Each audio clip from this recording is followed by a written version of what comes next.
I'm Bob Schrupp, physical therapist. Brad Heine, physical therapist. Together we are the most famous physical therapists on the internet. I'm trying to pump up Brad. In our opinion, of course.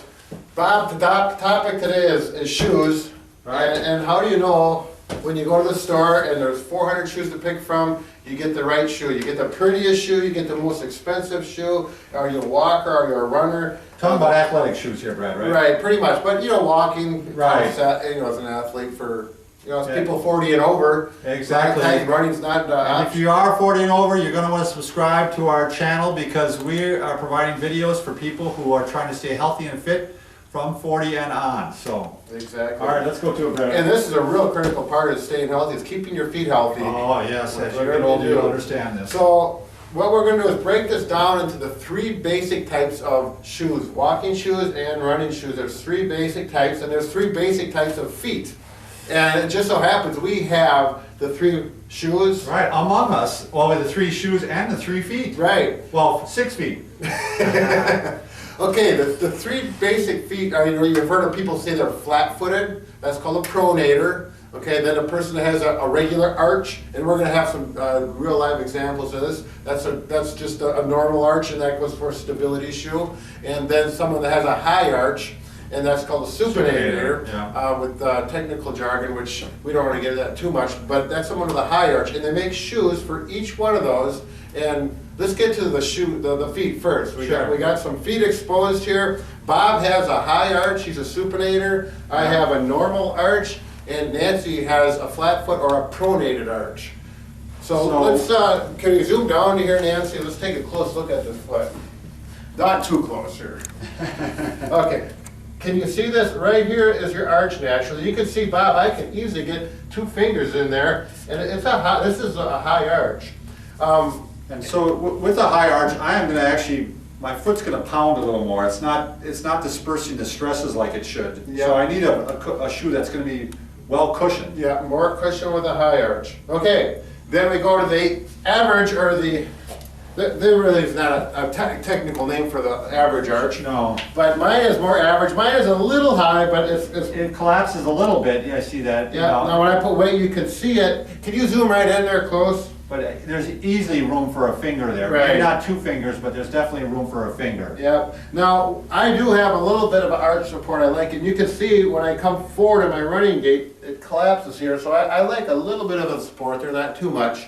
All right, I'm going to switch out with Nancy. Okay, we need to see the pronator, or the flat-footed person, and you always hear about people that are flat-footed, aren't you? All right. Bob, how does it look?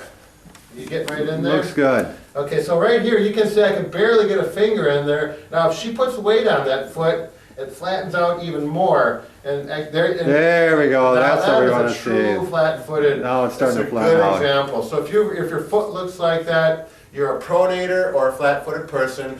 Don't get too excited. People think if you're flat-footed, you're going to fall apart, and it's just a big deal. You just need to do it, wear appropriate footwear, and that's what we're going to get to. What kind of footwear for each type of foot? And as Nancy was mentioning, when you have a foot that tends to pronate, she also was saying that she has to wear shoes all the time. Sure. Even in a house, because it's just her feet are uncomfortable. Yeah. Because they're always pronating. Sure. All So right. what should we go through first? Should we go through your shoe first? Sure. Okay. If you look up here, we got the different kinds of shoes, and cushioning shoe, that again is for the pronator, the high arch. No, the supinator. Supinator, Yeah. I'm sorry. Keep me straight, Bob. The high arch, which again makes sense because I don't have as much contact on my foot, so I'm really pounding. Yeah. And so I need more cushion than the average person. If you look at a cushioning shoe, typically, I always look at the inside of the shoe. If you put the shoe on here, the inside would be, we call it medial in the medical field, but that would be the inside. And if you look right here where the sole is, that's usually kind of even all the way across. And if you actually push your fingernail into this cushion, it's usually soft all the way across. And you'll see on a stability shoe, you cannot do that in certain parts of the shoe. And even here, this red is actually soft. They design them slightly different. And some of the cushion, you cannot see. It's within the sole itself. You just have to know that it's a cushioning shoe. And usually a good salesperson will know the difference between the three types of shoes. I think this is a good time to make this point though, Brad. Sure. Even though I have a high arch, and I think we gotta be honest here, and I should be using a cushioning shoe, I've tried a cushioning shoe and I did not like it. Yeah, yeah. So you've gotta be very careful here, because I think I would like it just for walking, but I don't like it for running. Sure, everyone's So, different. Everyone's different, you're gonna wanna try it in the store. I run in the store. Like Brad was just saying, unfortunately, a lot of these stores really should have a treadmill. Yeah, absolutely, good way to test. Because, Going up and down the aisle 3 times doesn't really count. right, it doesn't count, but it gives you something. Yeah, But unfortunately, sometimes you discover, after you bought a shoe that you don't like it, and you can't bring it back very easily. Sure, So- yeah. If you go to the next one, a stability shoe, that would be my foot, you have a kind of a normal or average arch. If you look at this shoe, a stability shoe typically has an area underneath the arch on the inside that is really supported well. Now on this is a New Balance shoe, you can see and if you push into it, it's more hard to push into. If you look at an ASICS shoe, which I run with as ASICS shoes, Oh, that really is hard. yeah, you'll see a white here where the material is soft, and then it's a gray section here, and if you push into it with your fingernail, you'll feel it's more dense, and they do that by adding carbon into the material, makes it more dense, and then it'll be soft again back here. That's a stability shoe for the average arch, okay? So stability is probably the most common, I don't know I for would sure. think so, I would think. And then if you're flat-footed or pronator, you need a motion control. Motion control, because if you remember Nancy's foot, when she put weight on it, it really collapsed. And that motion is what we want to control. That's why it's called a motion control. And these shoes are very easy to pick out.